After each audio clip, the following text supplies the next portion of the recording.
If we could bring the conference to order. We bring the conference to order, do you think?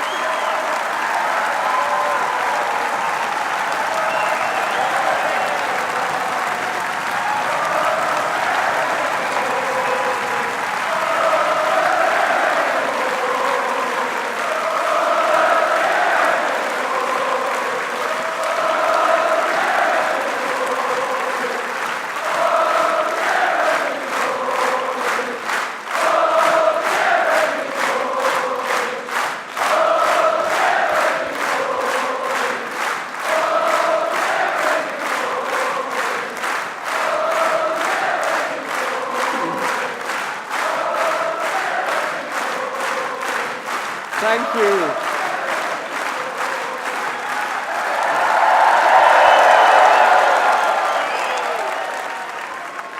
Thank you. If I could bring conference to order, please. I've always secretly wanted to be conference chair. Conference, thank you very much for that. Thank you so much for that wonderful welcome and this incredible feeling and spirit and unity and love and affection we have here this week in Brighton. Thank you for all of that.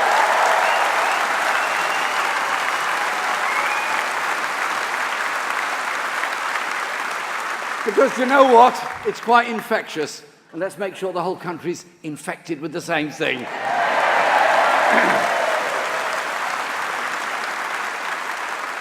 So we meet here this week as a united party, advancing in every part of Britain,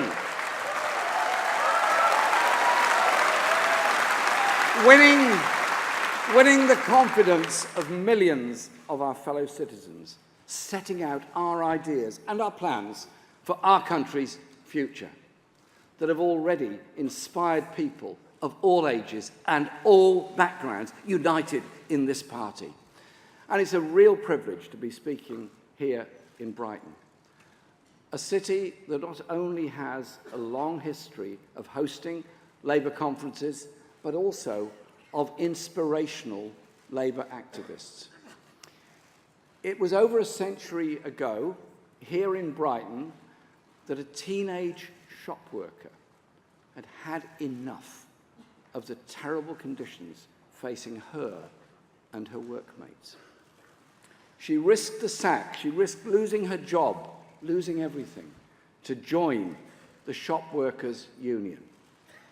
After she'd learned about the existence of the union from a newspaper that had been used to wrap fish and chips. And she was so effective at standing up for women shop workers, she became the Assistant General Secretary of that union before the age of 30.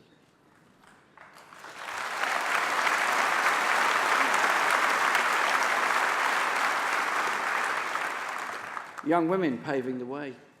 In that role, she seconded the historic resolution at the Trades Union Congress in 1899 to set up the Labour Representation Committee, so that working people would finally have representation in Parliament. The Labour Representation Committee became the Labour Party. And it was this woman, Margaret Bondfield, who later became a Labour MP.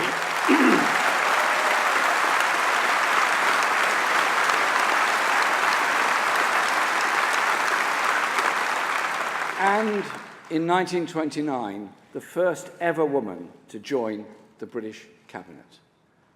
From a Brighton drapery to Downing Street, Margaret Bonfield's story is a reminder of the decisive role women have always played in the Labour Party from its foundation, and our party in government will take action to close the gender pay gap.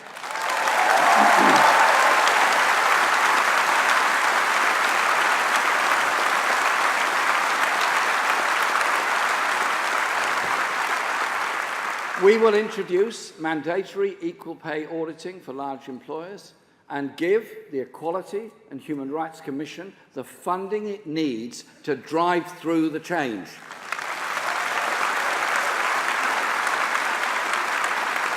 Labour has always been about making change, by working together and standing up for all. That is what we are in the Labour Party.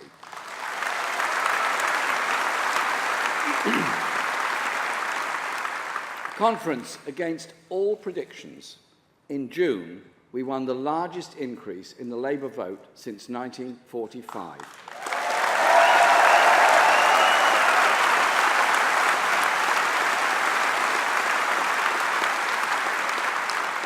And achieved Labour's best vote for a generation. It's a result which has put the Tories on notice and Labour on the threshold of power.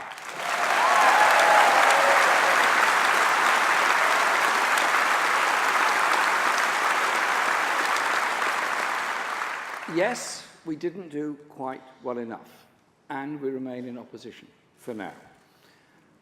But we've become a government in waiting.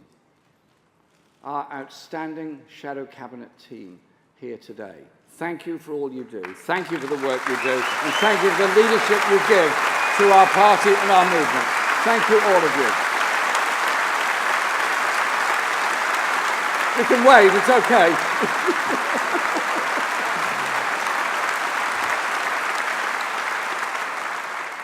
Great colleagues around the table taking our party and our country forward.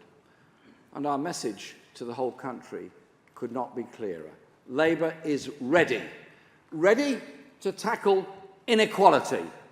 Ready to rebuild our National Health Service. Ready to give opportunity. Ready to give opportunity to young people, dignity and security to all older people.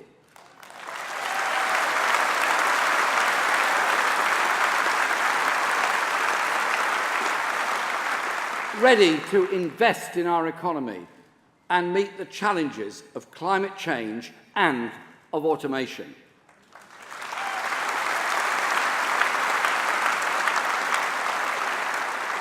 Ready to put peace and justice at the heart of our foreign policy.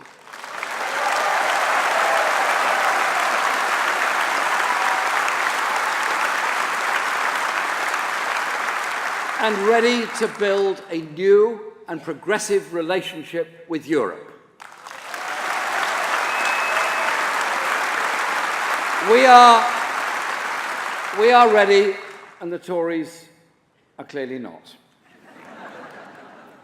They're certainly not strong, and they're definitely not stable.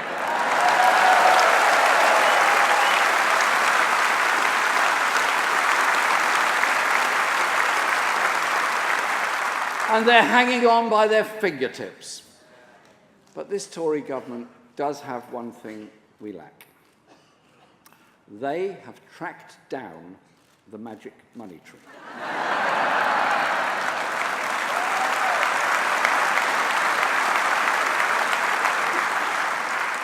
It's been found and it's been put to use. I'm not going to say good use, it's been put to use. When it was needed to keep Theresa May in Downing Street, it was given a good old shake. And lo and behold, we now know the price of power. It's approximately £100 million for each Democratic Unionist MP.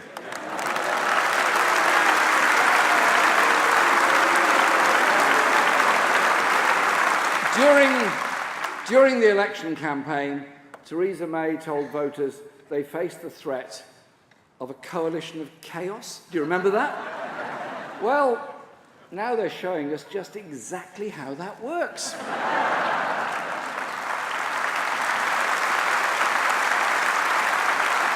I don't just mean the Prime Minister's desperate deal with the DUP. She's got a coalition of chaos all around her cabinet table. Philip Hammond and Liam Fox, Boris Johnson and David Davis, at each other's throats, squabbling and plotting, manoeuvring to bundle the PM out of number 10 and take her place at the first opportunity, instead of getting to grips with the momentous issues facing this country.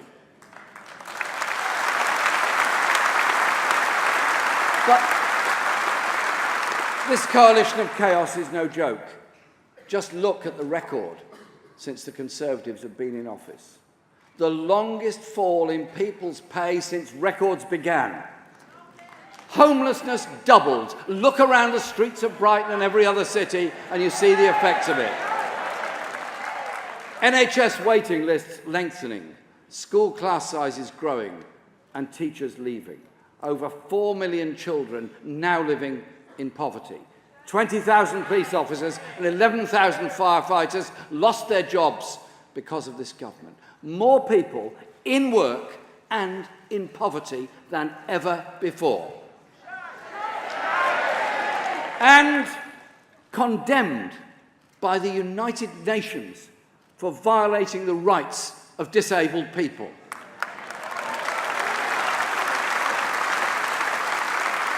That's not strong and stable, it's callous and it's calculating.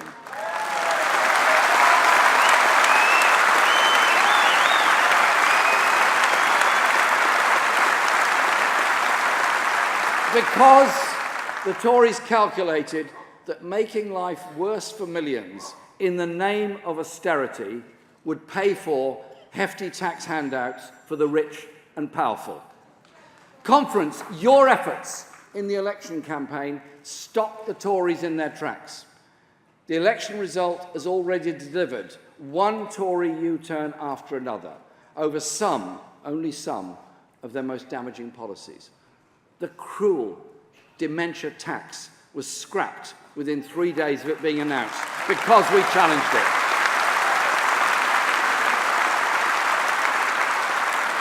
Plans to bring back grammar schools have been ditched.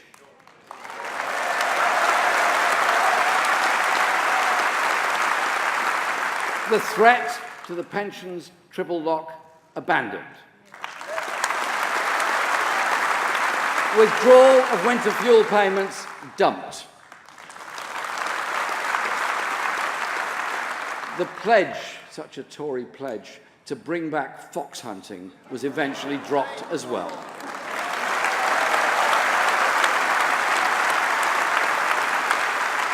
And their plan to end the free school meals that exist in primary schools has been binned.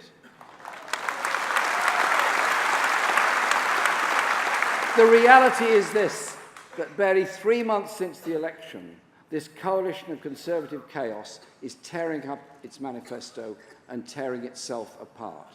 They're bereft of ideas and they're bereft of energy. We've got plenty of energy, I assure you of that.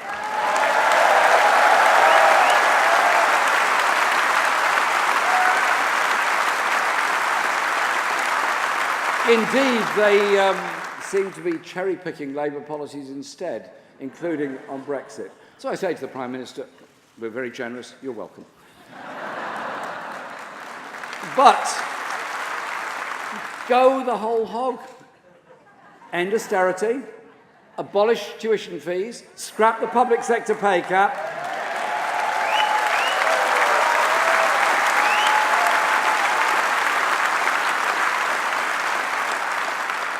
I think we can find a Commons majority for that. That Commons majority is over there. Thank you.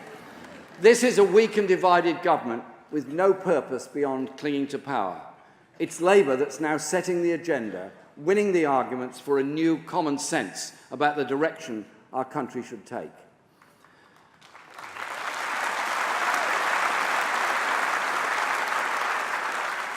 My principles come from my mum and dad and the way they brought me up and the principles they gave me.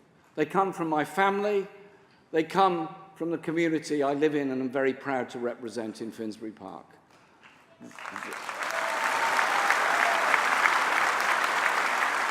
They're my roots and they ground everything that I do.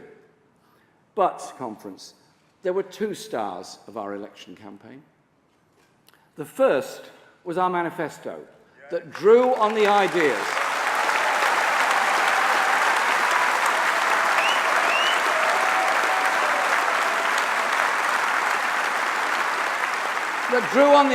of our members and trade unionists and the hopes and the aspirations of communities and workplaces all over the country. And we were clear about how we would pay for it, by asking the richest and the largest corporations to start paying their fair share.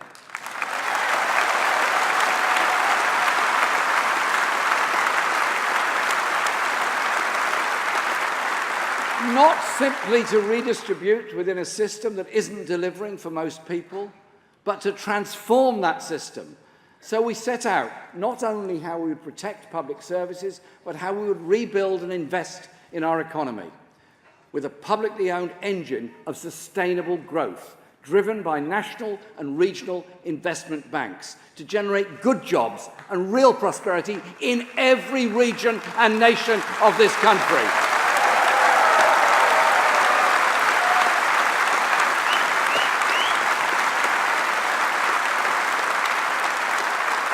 Our manifesto is the programme of a modern, progressive socialist party that's rediscovered its roots and purpose, bucking the trend all across Europe.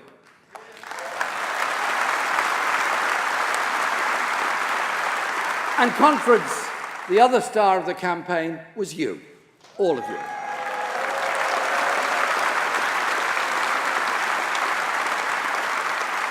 Our members, our supporters, and the trade unions, our doorstep and our social media campaigners, young people sharing messages and stories on social media, hundreds of thousands organising online and on the ground to outplay the Tories' big money machine.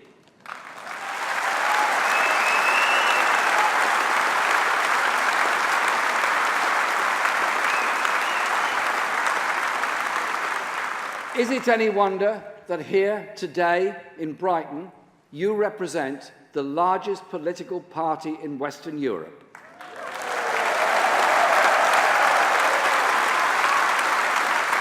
With nearly 600,000 members alongside 3 million affiliated trade unionists, brimming with enthusiasm and confidence in the potential of all of our people, the real potential that is there. You are the future. And let me say straight away, I'm awed and humbled by everything that you've done, along with hundreds of thousands of others across the country, to take us to where we are today. And I've never been more proud to be your elected leader of this party.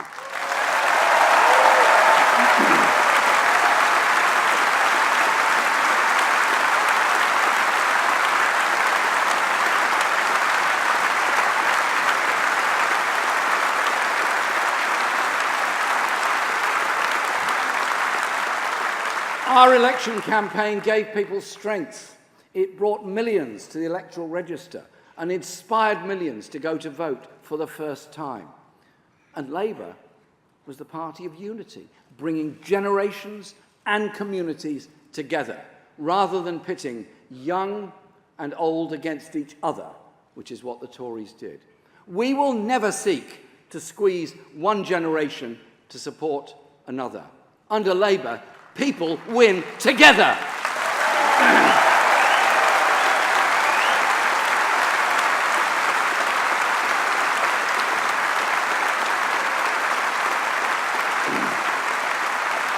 The result of our campaign confounded every single skeptic and expert. I see John McDonnell said,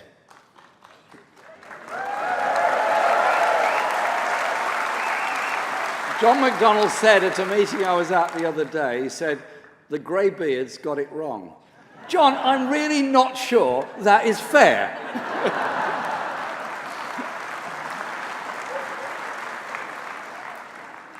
We wiped out the Tory majority, winning support in every social and age group, and gaining seats in every region and nation of the country. So, please, Theresa May, take another walking holiday and make another impetuous decision.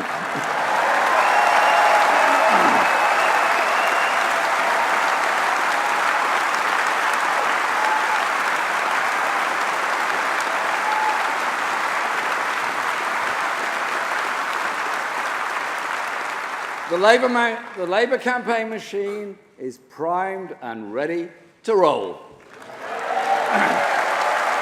But, of course, there were some people that didn't come out of the election too well.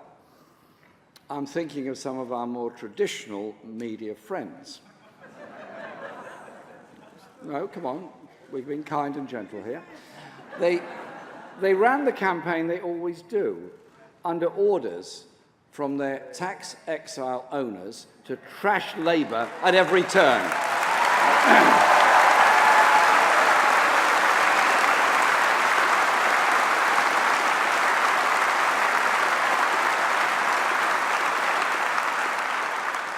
The day before the election, I remember it well, I was on trains all day long doing 6 rallies. One paper devoted 14 pages to attacking the Labour Party. And the following day, our vote went up nearly 10%.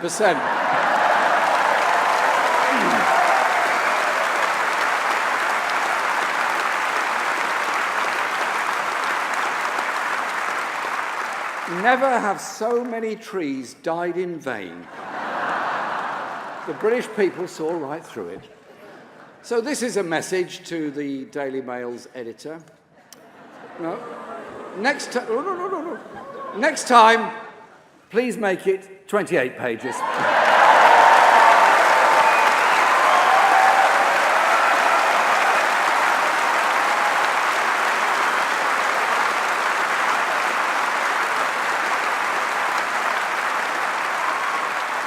But there's a serious message too.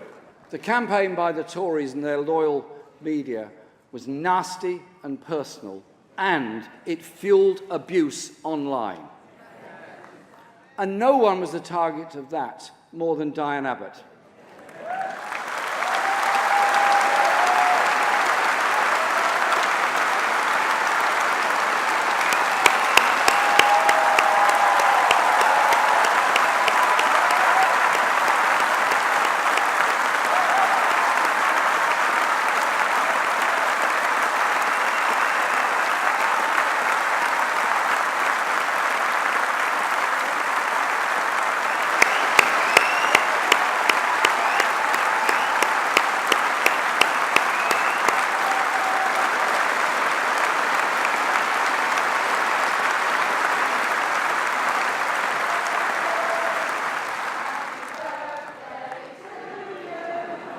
Happy birthday, dear Diane. Happy birthday to you.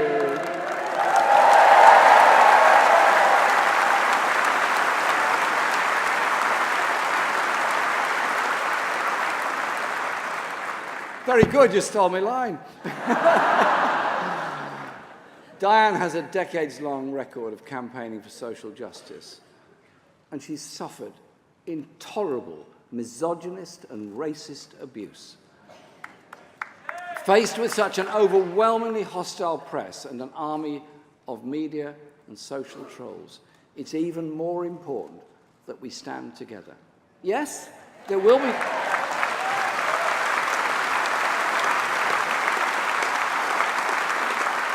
Yes, there will be times when we disagree, but there can never, ever be any excuse for any abuse of anybody by anybody. We are not having it, not tolerating it, not accepting it, and not allowing it.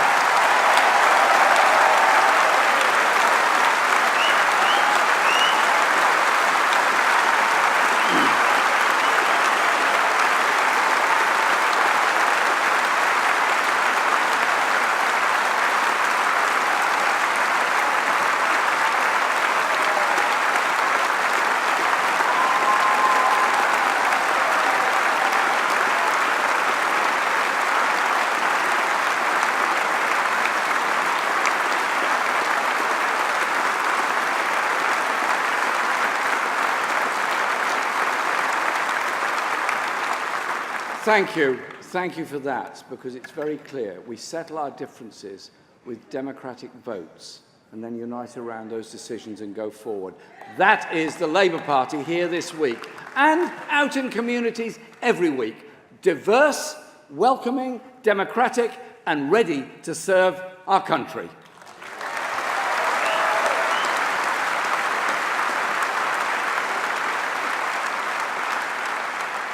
There's no bigger test in politics right now than Brexit, an incredibly important and complex process that cannot be reduced to repeating fairy stories from the side of a bus or waiting 15 months to state the obvious. As democratic socialists, we accept and respect the referendum result, but respect for a democratic decision does not mean giving a green light to recklessness. Tory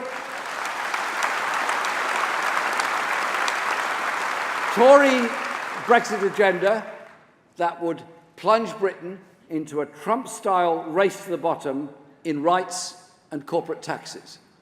We're not going to be passive spectators to a hopelessly inept negotiating team putting at risk people's jobs, rights and living standards.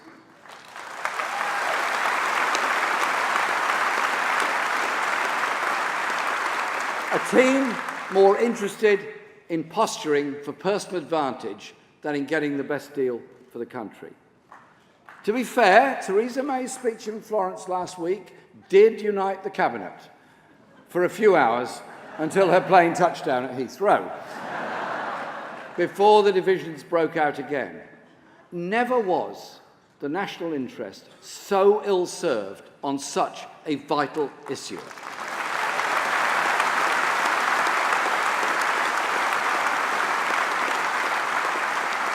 If there was no other reason for the Tories to go, their self-interested Brexit bungling would be reason enough. So I have a simple message to the Cabinet. For Britain's sake, pull yourself together or make way.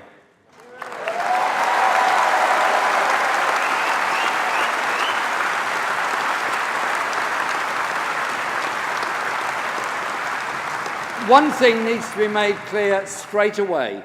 3 million European Union citizens currently living and working in Britain are welcome here.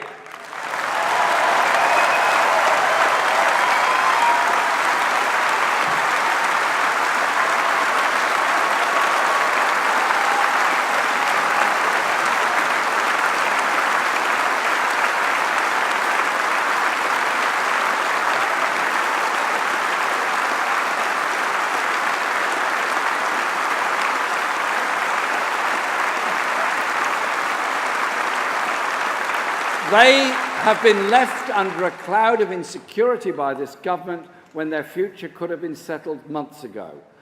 So, Theresa May, please, if you're watching, and I'm sure you are, give them the full guarantees they deserve today. Because if you don't, we will when we're in government.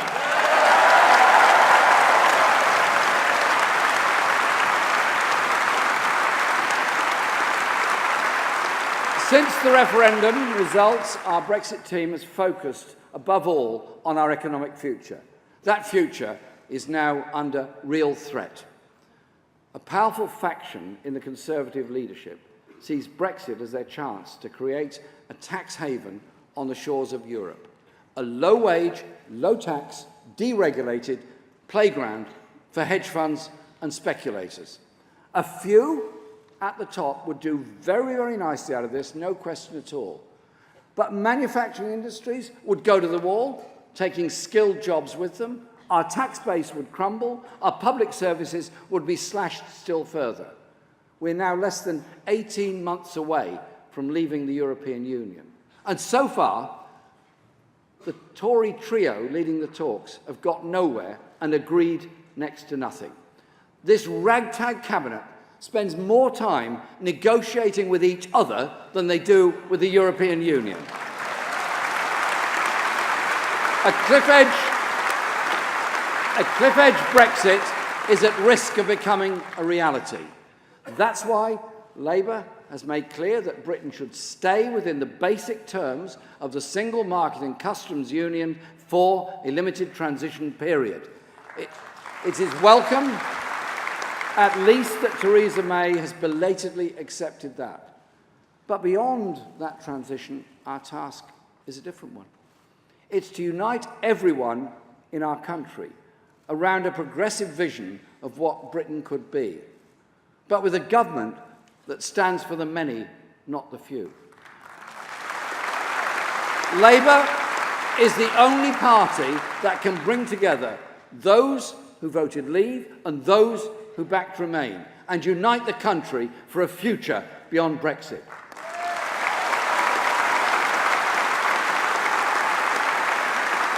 What matters in the negotiations is to achieve a settlement that delivers jobs, rights and decent living standards.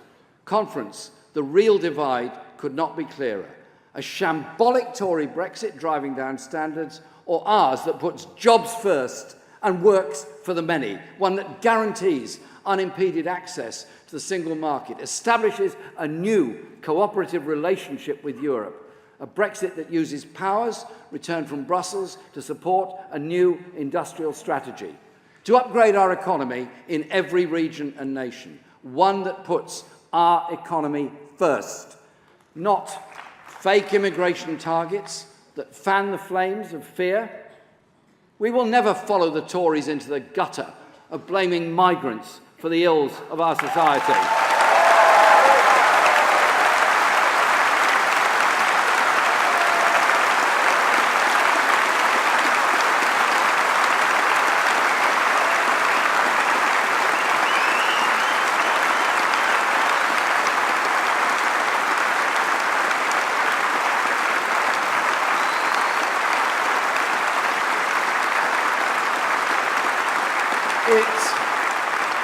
It isn't migrants who drive down wages and conditions, but the worst bosses in collusion with a Conservative government. They never miss a chance to attack trade unions and weaken people's rights at work. Labour will take action to stop employers driving down pay and conditions, not pander to scapegoating or racism.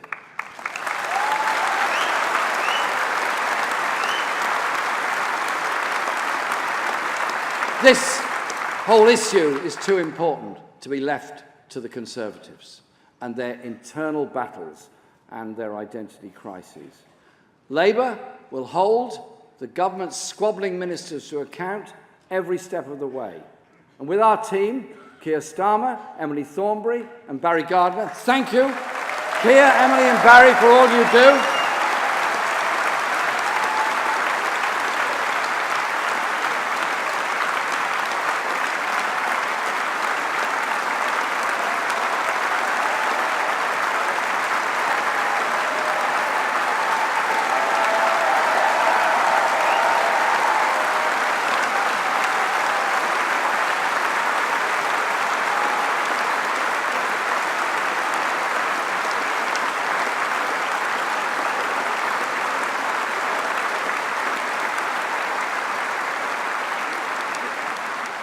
As you can say, they're literally standing ready to take over when this government fails.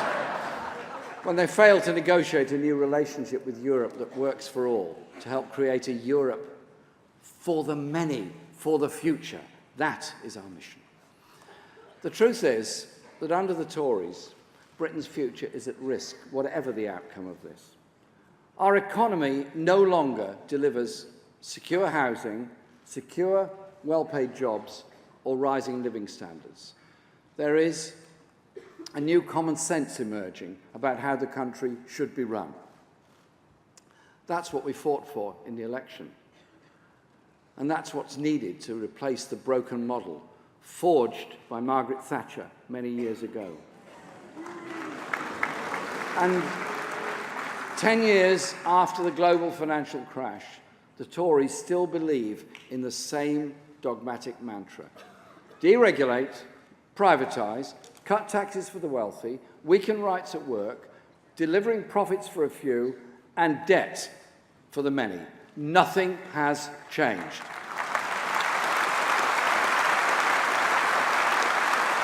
It's as if we're stuck in a political and economic time warp. The Financial Times put it last month that our financial system still looks a lot like the pre-crisis one. And this isn't from the Financial Times, this other bit. The capitalist system still faces a crisis of legitimacy stemming from the crash. Now is the time that government took a more active role in restructuring our economy.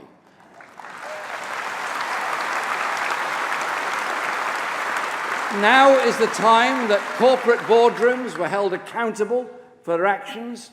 Now is the time that we developed a new model of economic management to replace the failed dogmas of neoliberalism.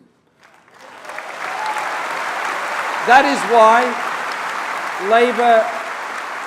why Labour is looking not just to repair the damage done by austerity, but to transform our economy with a new and dynamic role for the public sector, particularly where the private sector has so evidently failed. Take the water industry. Of the 9 companies in England, 6 are now owned by private equity or foreign sovereign wealth funds. Their profits are handed out in dividends to shareholders while the infrastructure crumbles. Their companies pay little or nothing in tax, and executive pay has soared as the service deteriorates. That's why we are committed to take back our utilities into public ownership.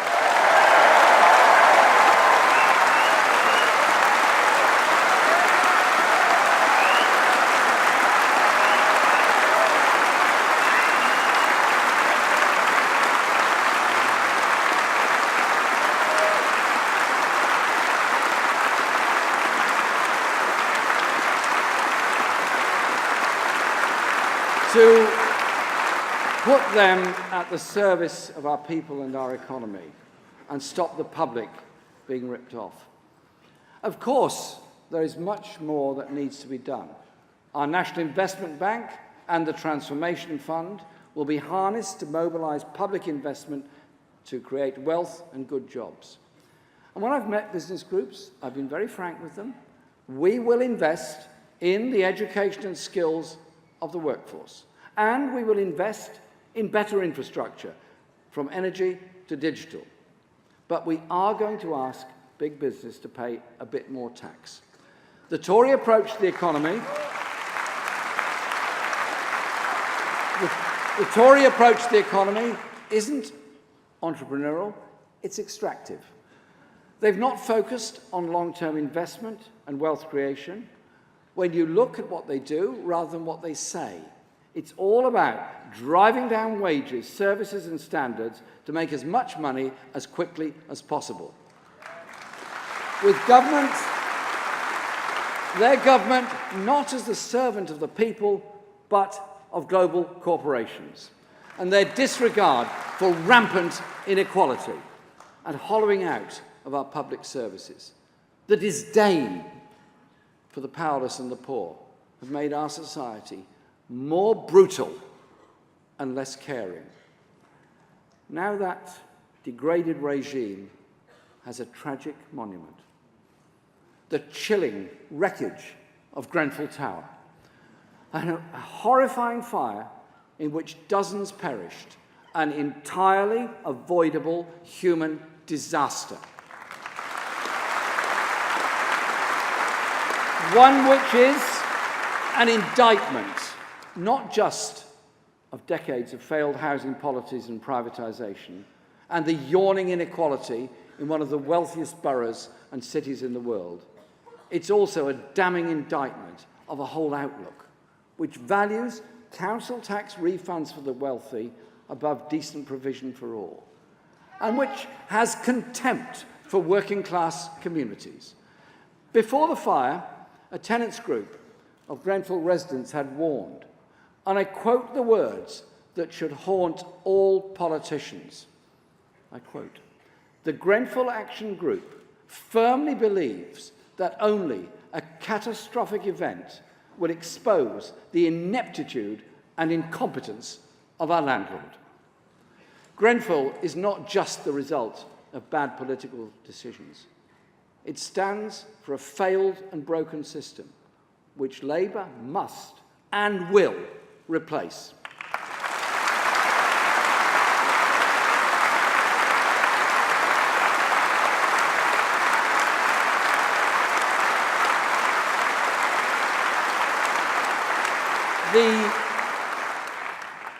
The poet Ben Okri recently wrote in his poem Grenfell Tower,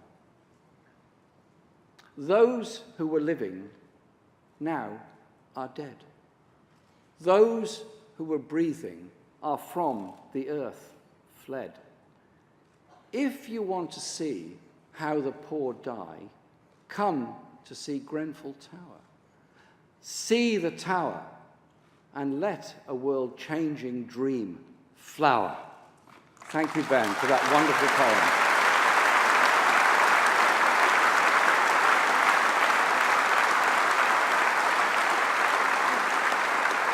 We have a duty as a country to learn the lessons from this calamity and ensure that a changed world flowers. I hope the public inquiry will assist. But a decent home is a right for everyone, whatever their income or whatever their background. And houses should be homes for the many, not speculative investments for a few.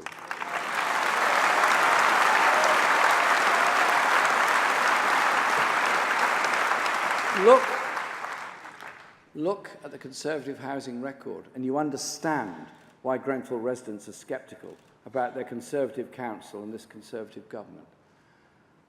Since 2010, homelessness has doubled. 120,000 children don't have a home to call their own. Home ownership has fallen. Thousands are living in homes that are unfit for human habitation. That's why, along with our Shadow Housing Minister, John Healey, and I thank John for his work, we're launching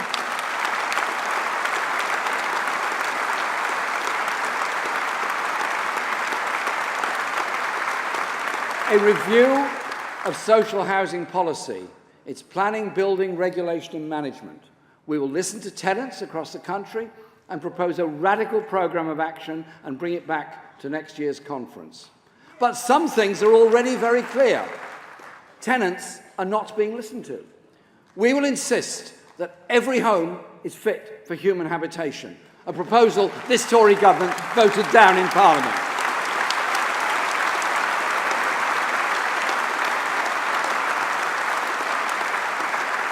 And we will control rents when the younger generation's housing costs are 3 times more than those of their grandparents.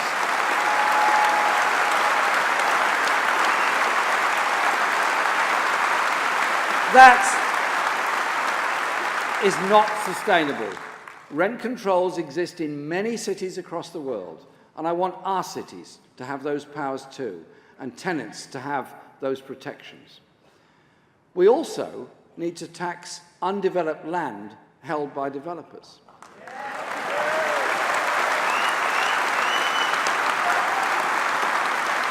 And have the power to compulsorily purchase. As Ed Miliband said, use it or lose it.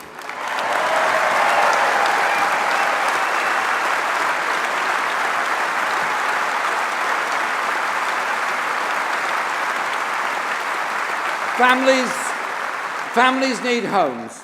After Grenfell, we must think again about what are called regeneration schemes.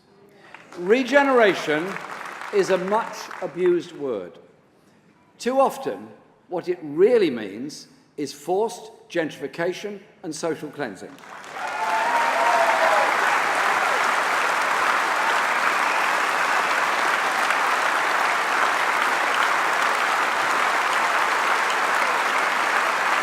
As private developers move in and tenants and leaseholders are moved out, we are very clear. We will stop the cuts to social security. But we need to go further, as conference decided yesterday. So when councils come forward with proposals for regeneration, we will put down 2 markers based on 1 simple principle. Regeneration under a Labour government will be for the benefit of the local people, not private developers, not property speculators.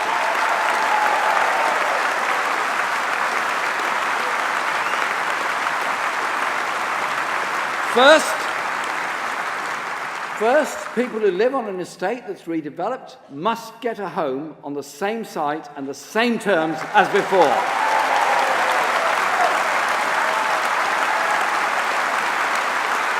No social cleansing, no jacking up of rents, no exorbitant ground rents. And secondly, councils will have to win a ballot of existing tenants and leaseholders before any redevelopment can take place.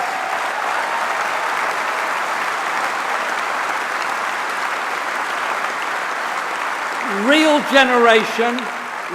regeneration, yes, but for the many, not the few.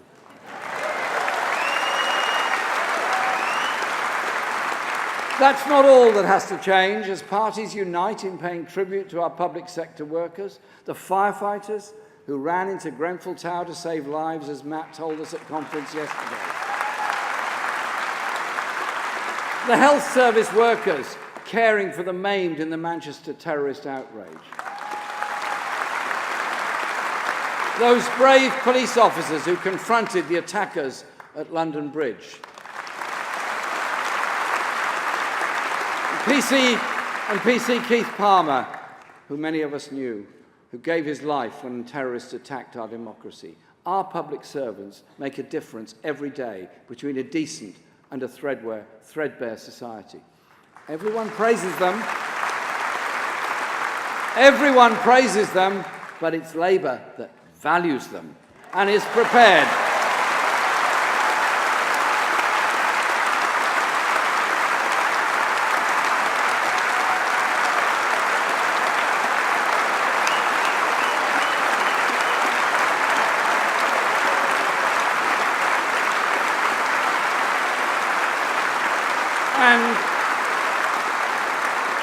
And is prepared to give them the pay rise they deserve and protect the services they provide. Year after year, the Tories have cut budgets and squeezed public sector pay, while cutting taxes for the highest earners and the biggest corporations. You can't care for the nation's health when doctors and nurses are being asked to accept falling living standards year after year. You can't educate our children properly in ever larger class sizes with more teachers than ever leaving the profession. You can't protect the public on the cheap. The police and security services must get the resources they need, not 20,000 jobs lost through police cuts. Scrapping the public sector pay squeeze isn't an act of charity. It is necessary to keep our public services fully staffed and strong. That is the Labour commitment.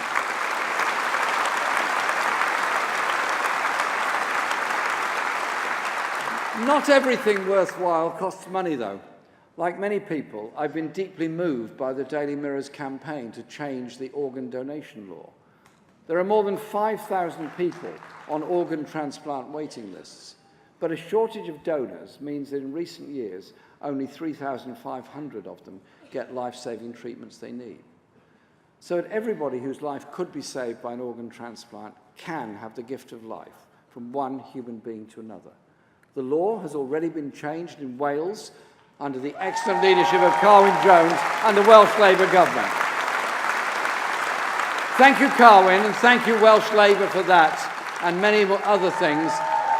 And today, I make the commitment a Labour government will do the same for England.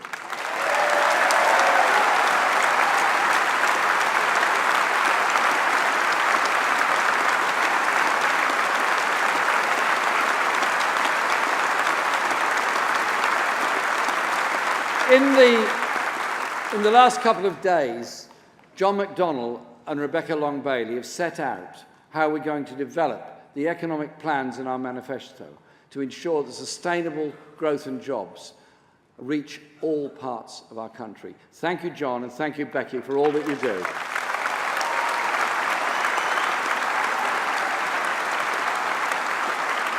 And the basis of their work is that no community or region is held back. So we will establish regional development banks to invest in an industrial strategy for every region of this country and every nation. But the challenges of the future go beyond the needs to turn our backs on an economic model that has failed to invest and upgrade our economy. We need urgently to face the challenge of automation, robotics that could make so much of contemporary work redundant. That is a threat in the hands of the greedy, but it's a huge opportunity if managed in the interests of society as a whole.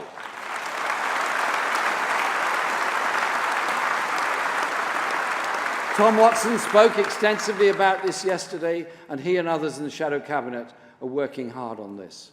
Thank you, Tom, and thank you, the Shadow Cabinet, for that.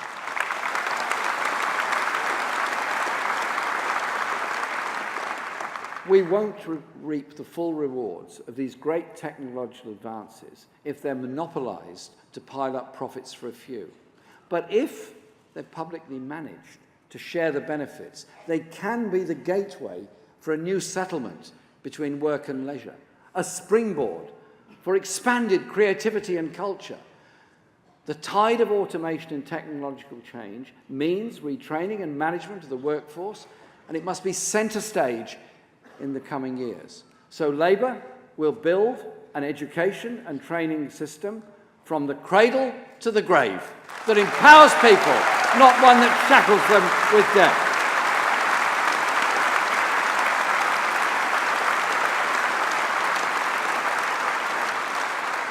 That's why we will establish a national education service, which will include, at its core, free tuition for all college courses, technical and vocational training.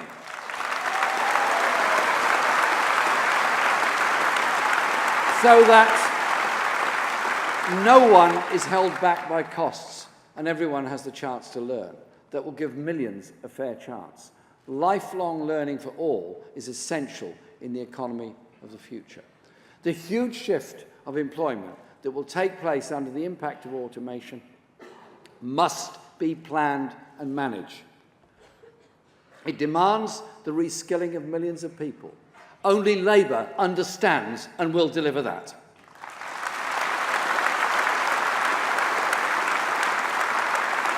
As Angela Rayner said yesterday, and thank you, Angela, for all the work that you do and the way you present things.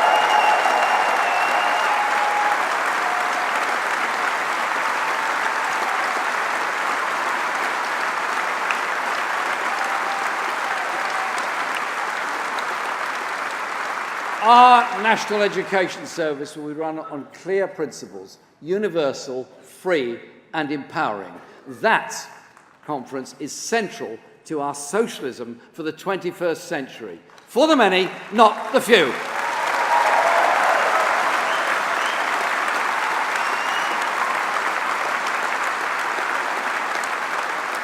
During the election, I visited Derwentsside College in the constituency of our wonderful new MP, Laura Pidcock, one of dozens of great new MPs, breathing life and energy into our Parliament.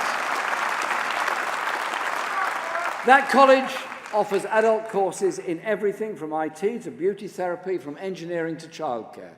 I met apprentice construction workers. They stand to benefit from Labour's £250 billion National Transformation Fund, building the homes people need and the new transport, energy and digital infrastructure our country needs. By changing our economy to make it work for the whole country can't take place in isolation from changing how our country is run. For people to take control of their own lives, our democracy needs to break out from Westminster into all parts of our society and economy where power is unaccountable. All around the world, democracy is facing twin threats. One, from the emergence of authoritarian nationalism that is intolerant and belligerent. The second is apparently more benign, but actually equally insidious. It's that big decisions should be left to the elite, that political choices can only be marginal, and that people are consumers first and only citizens a very distant second.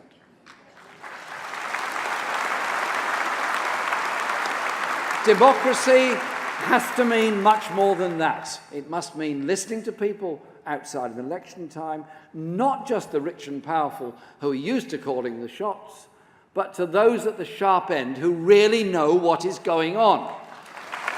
I'll give you an example. The Greater Manchester police officer who warned Theresa May 2 years ago that cuts to neighbourhood policing were risking people's lives and security. His concerns were dismissed as crying wolf. Like the care workers sacked when they blow the whistle on the abuse of the elderly, or teachers intimidated when they speak out about the lack of funding in our children's schools, or the doctors who are ignored when they warn that the NHS is crumbling before our eyes, or blow the whistle on patient safety. We, Labour, are fighting for a society not only where rewards are more fairly spread, but where people are listened to more as well by government, local council and their employers.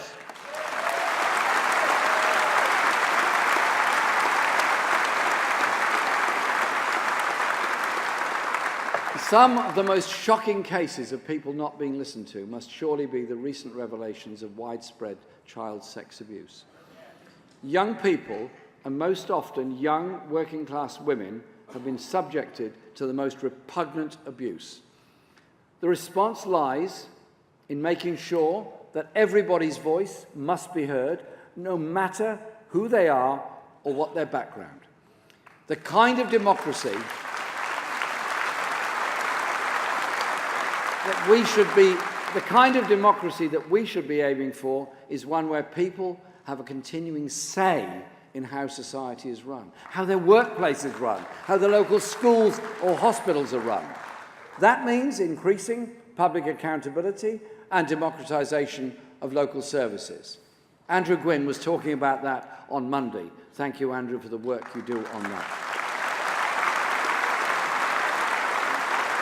It means democratically accountable public ownership for the natural monopolies, with new participatory forms of management, as Rebecca Long-Bailey was setting out in her speech yesterday.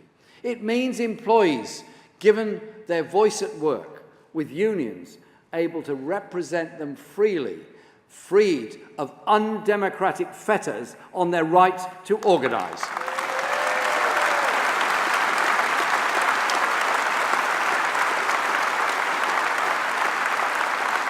I promised you 2 years ago that we would do politics differently. And I have to say, it's not always been easy. There's quite a few who prefer politics the old way.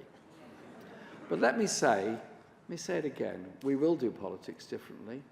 And the vital word here is we.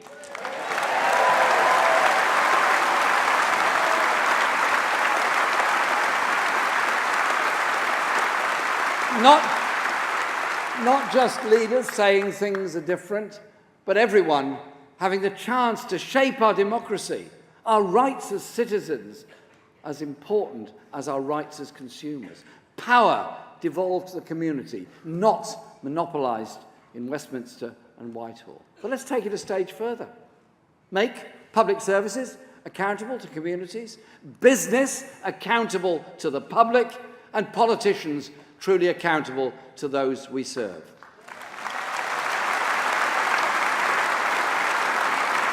Let the next Labour government transform Britain by genuinely putting power in the hands of the people, the creative, compassionate, committed people of this country.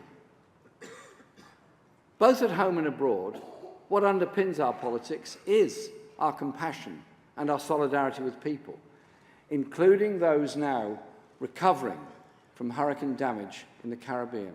I sent a message to a family in Dominica last night. 80% of the island is destroyed. They don't know what to do. They need help and support. Damage all over the Caribbean. Floods in South Asia and Texas. And the horror of the 2 earthquakes in Mexico and the loss of life as a result of that. Our interdependence as a planet could not be more obvious.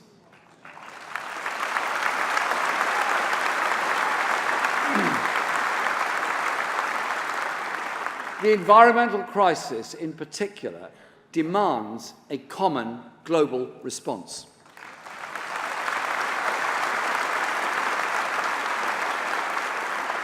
That's why President Trump's threats to withdraw from the Paris Climate Change Treaty are so alarming. There is no contradiction between meeting our climate change commitments and investing to build a strong economy based on high-skills industries. In fact, the opposite is the case.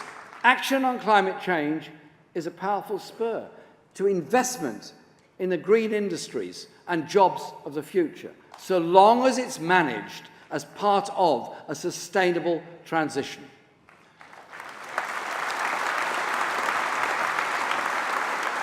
We know, tragically, that terrorism also recognises no boundaries. We've had 5 shocking examples in Britain this year alone, 2 during the course of the general election, and 1 in my own constituency. Both Andy Burnham and Sadiq Khan, the mayors of Manchester and London, played a crucial role in bringing people together in the aftermath of those brutal attacks. Thank you, Andy. Thank you for Sadiq for what you did.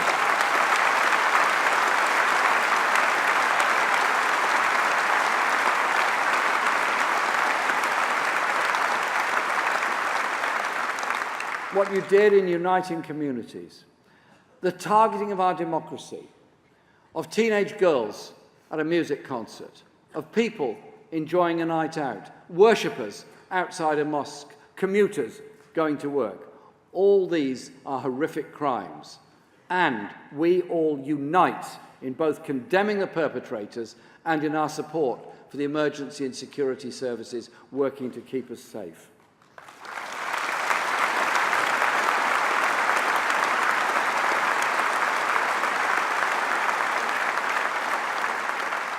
All of our communities came together in Manchester and in London to condemn those attacks from all walks of life and all faiths.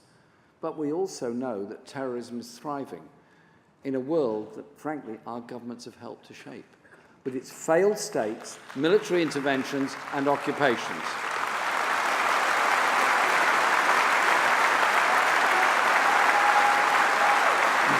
Where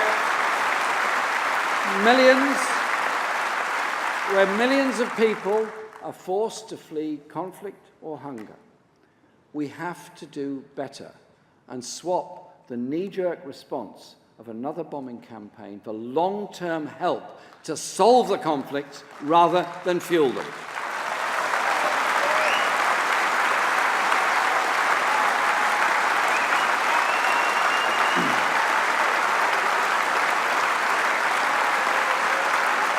And we must put our values at the heart of our foreign policy.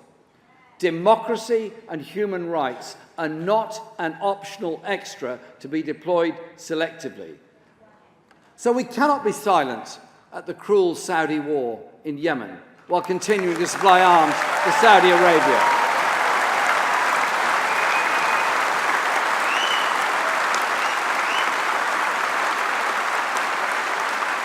Or the crushing of democracy in Egypt or Bahrain, or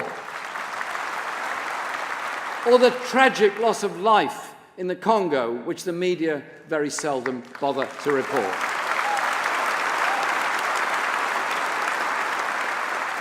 And I say this today to Aung San Suu Kyi, a champion of democracy and human rights. Please, do all you can to end the violence now against the Rohingya in Myanmar.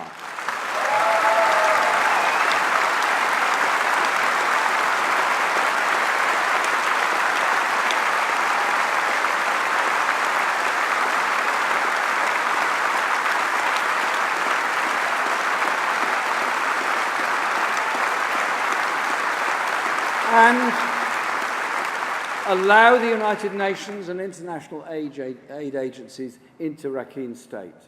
The Rohingya have suffered for too long. We should stand firm for peaceful solutions to international crises. Let's tone down the rhetoric and back dialogue and negotiations to wind down the deeply dangerous confrontation over the Korean Peninsula.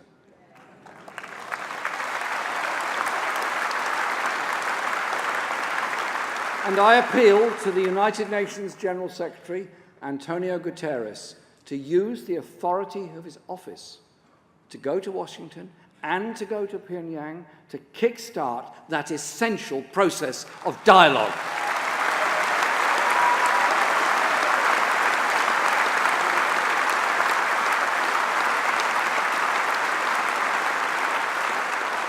And let's give real support to end the oppression of the Palestinian people.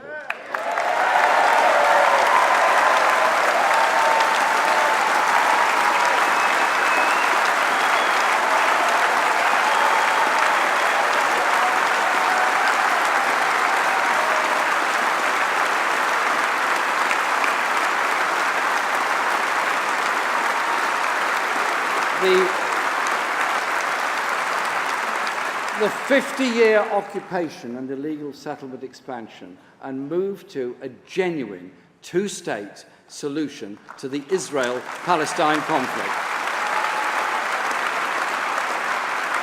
Britain's voice needs to be heard independently in the world, and we must be a candid friend of the United States now more than ever. The values we share are not served by building walls.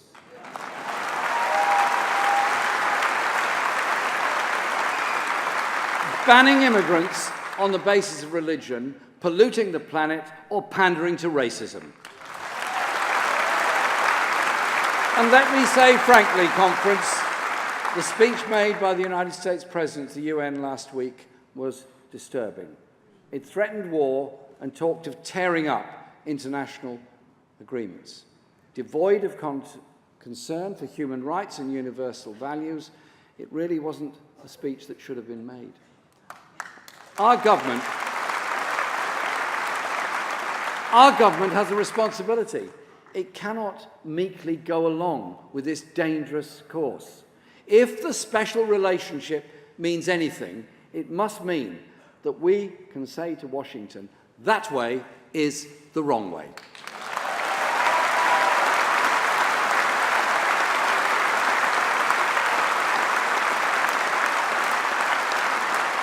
And that's clearly what's needed in the case of Bombardier, where thousands of jobs are now at stake, thousands of jobs at risk.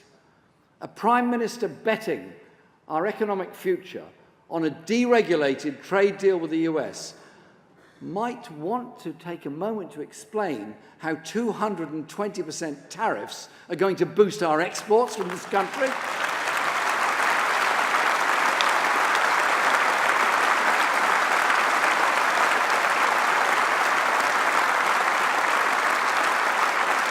So let Britain's voice be heard loud and clear for peace, for justice and cooperation.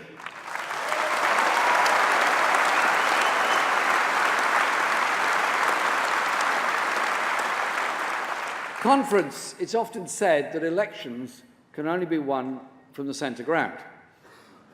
And, all right, in a way, that's not wrong, so long as it's clear that the political centre of gravity isn't fixed or unmovable.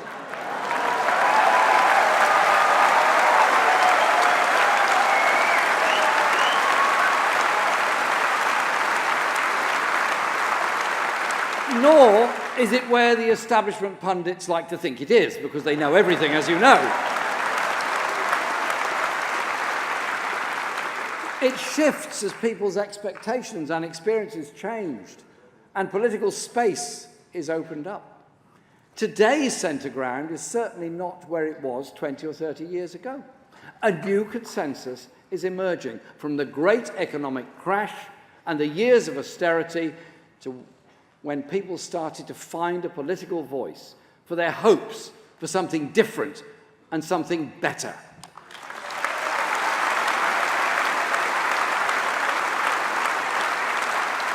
"2017 may be the year when politics finally caught up with the crash of 2008.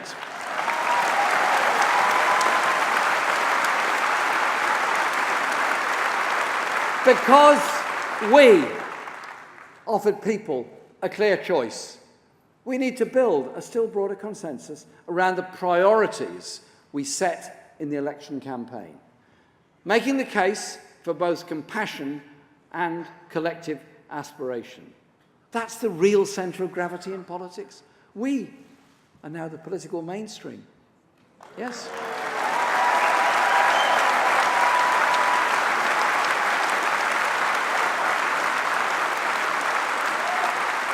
Our manifesto and our policies are popular because that is what most people in the country actually want, not what they're being told they should want.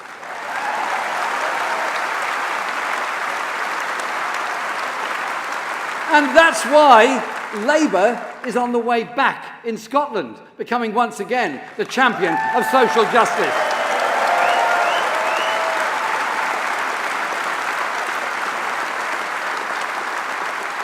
Thank you, Kezia, for your leadership in Scotland. Thank you, Alex, for taking over. And whoever next leads Scottish Labour, I'll be working with them, delivering a unifying socialist message that will continue to inspire both south and north of the border.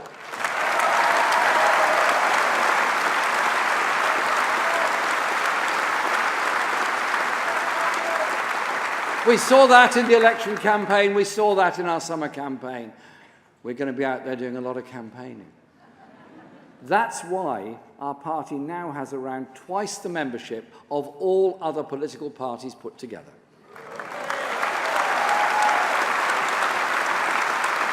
Conference, we have left the status quo behind, but we must make the change we seek credible and effective.